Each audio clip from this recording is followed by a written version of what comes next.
Hey all you pottery people, Sarah here again with another virtual pottery demo. Today we're going to look at creating Nerikomi or Neryaji pottery. It's kind of like agate ware.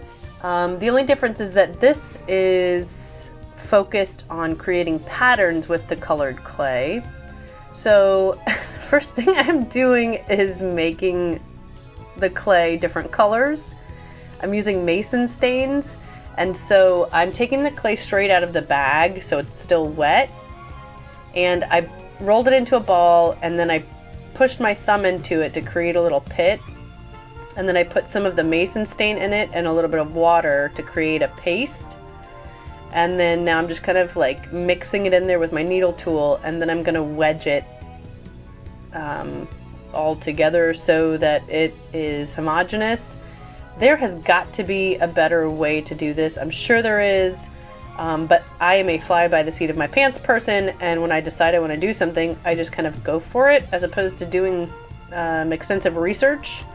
So it's quite a mess, but I'm going for it here. So I'm making some green. The first slab that I have rolled out is purple.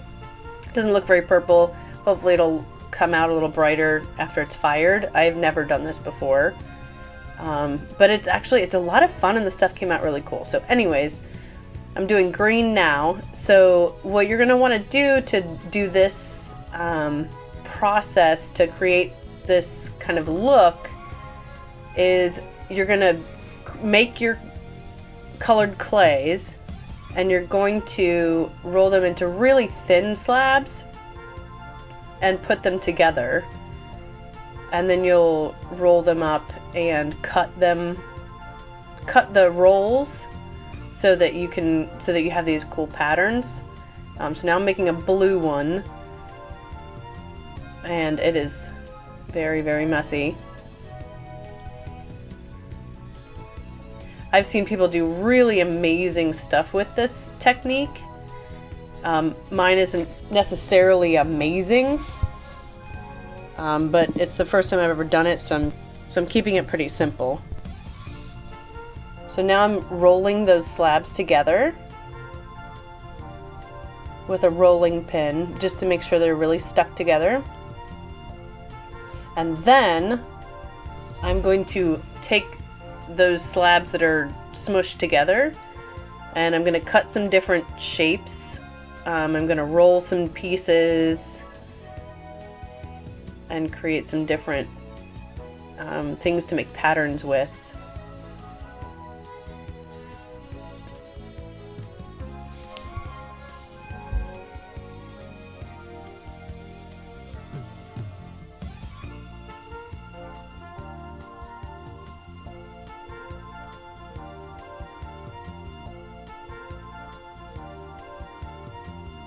So this right here, I took, some cut pieces and layered them again, and this will create some really nice lines.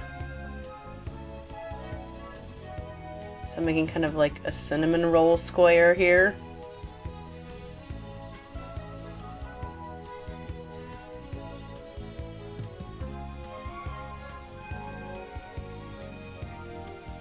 This technique definitely takes some practice and some trial and error. So this one, I just rolled the rest of the slab up and then rolled it together, and then now I just kind of have a big log of swirl. So I'm going to cut those pieces into like thin little slabs that I'll just press into another slab.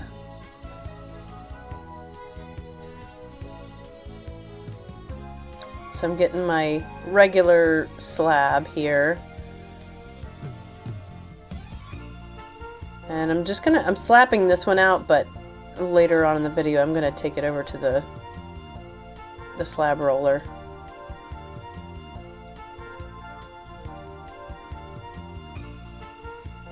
So just cut out a shape here. And now I'm gonna put those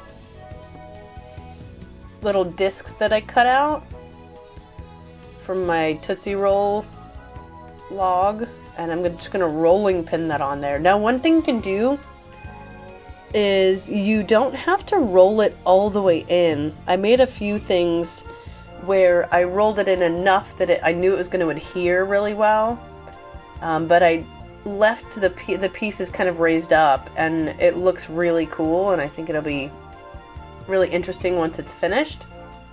But this one I did just roll it out completely.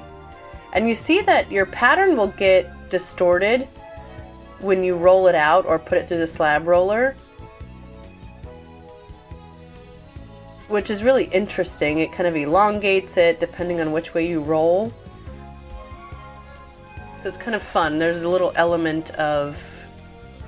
bit of an element of surprise when you see, you know, the way that it's distorted and smushed out and stuff. It's pretty cool. It disappeared. I don't know where I went. Oh, I think I went looking for a mold to put it in. You guys know I'm digging through the cabinet full of molds. There we go.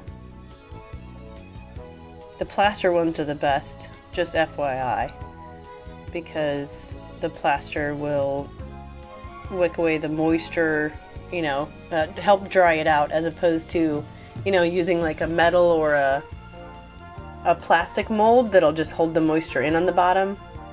So if I can, I prefer to use those plaster ones, or wood. Wood works too. Alright, here's one that I put through the slab roller. Look how distorted it is. Ooh. So cool. And it disappeared again. Oh, alright, here we go. I moved over by the slab roller because it makes more sense. Okay, so now I'm taking my log again, and I'm using the cheese cutter, and I'm cutting off those thin slices. I also used that, I don't even know what that, I guess that's also a cheese cutter, but the one that looks like a harp. I used that on a piece too. That one was a little bit more difficult to use because the clay is still wet, so it didn't cut it very well. I thought it would be easy to cut a bunch of pieces at once, but it didn't. It just kind of smushed through and it didn't work out very well. So I'm cutting them individually with the cheese cutter. And this works out so much better than trying to use the wire cutter, like just the regular wire cutter as well. So, alright, so now I'm going to keep cutting those pieces. I'm going to put them on this slab, and then I'm going to run it through the slab roller.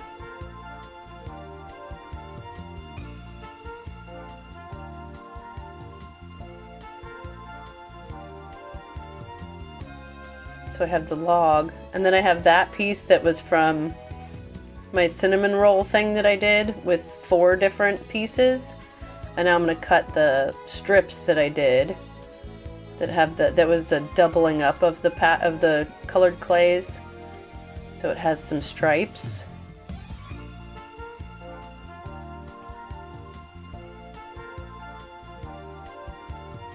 What I like about this too is, you know, I'm not super concerned with the precision of my pattern or anything, but obviously you can get really into this and really get precise about those patterns. Now I'm going to cut the layered log into little pieces so I can have shorter pieces.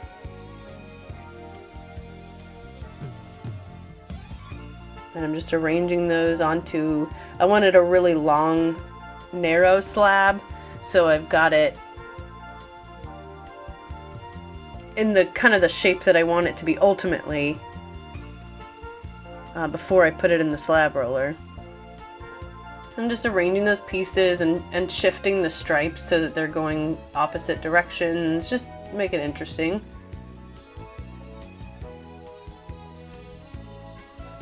And that's what it came out like, so you can see how distorted it got.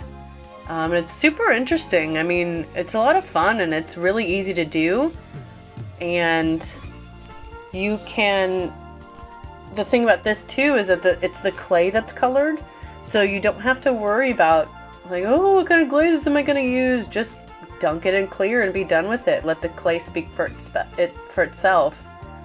And you can use, if you don't want to go out and get mason stains or use underglazes or oxides or anything like that, you can always just buy 2 bags of clay, or get in with a friend and you can each buy a bag of white and a bag of brown and then take half and half, and you can do this kind of thing with just the 2 different clay colors too, if you don't want to add like the stains or anything. So it's pretty cool. So yeah, thank you guys for watching, and I hope that you stay safe and stay inspired, and we'll see you next time.